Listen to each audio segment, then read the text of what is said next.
सिंधिया ने जनता से पूछा सवाल, मैंने कांग्रेस छोड़कर सही किया या नहीं। मिला चौंकाने वाला जवाब। सिंधिया ने 3.5 साल पहले की थी कांग्रेस से बगावत, बीजेपी में आए तो सरकार भी ले गए। सिंधिया की बगावत के चलते 15 महीने में ही गिर गई थी कमलनाथ की सरकार।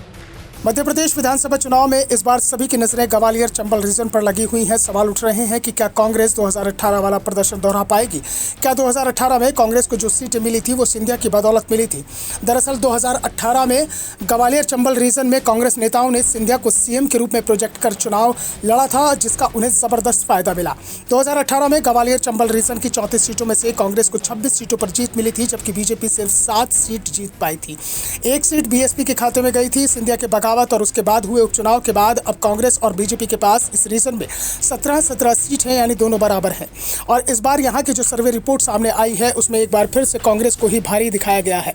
इसके बाद सिंधिया यहां कुछ ज्यादा ही सक्रिय हो चुके हैं। सिंधिया कांग्रेस की नीति पर सवाल उठाकर खुलकर निशाना साध रहे हैं। ग्वालियर में आयोजित एक कार्यक्रम में ज्योतिरादित्य सिंधिया ने जनता से सवाल पूछा। उन्होंने अपने कांग्रेस छोड़ने के फैसले पर जनता से राय ली। दरअसल कांग्रेस पर हमला करते हुए ज्योतिरादित्य सिंधिया ने कहा, जिस कांग्रेस पार्टी ने 90 दिनों में अतिथि शिक्षकों के लिए एक भी कदम नहीं उठाया, एक भी किसान का कर्जा माफ नहीं किया, प्रदेश के नौजवानों का बेरोजगार भत्ता नहीं दिया, ऐसी सरकार पर आमजन भरोसा कैसे करे।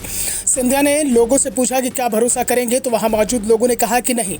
इसके बाद सिंधिया ने सवाल करते हुए कहा कि बताओ, मैंने ऐसी पार्टी को छोड़कर ठीक किया। सिंधिया के सवाल के जवाब में जनता ने हाँ में जवाब दिया।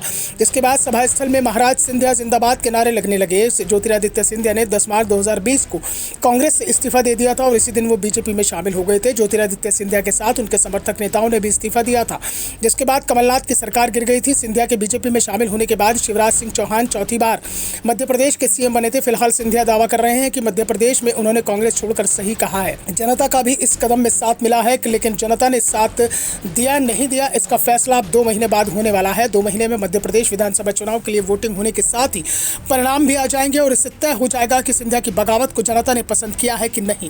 क्योंकि सिंधिया के साथ जिन 22 विधायकों ने कांग्रेस छोड़ी थी उसमें से 16 ग्वालियर चंबल के रीजन के थे और बीजेपी की ओर से जिस तरह से उम्मीदवारों के नामों का ऐलान किया है उसमें सिंधिया को पूरा सम्मान मिलता हुआ दिखाई दे रहा है। उनके साथ आए जो 7 विधायक चुनाव हार गए थे उनमें से पार्टी ने 3 को टिकट दे दिया है, जबकि 3 के टिकट काटे गए हैं।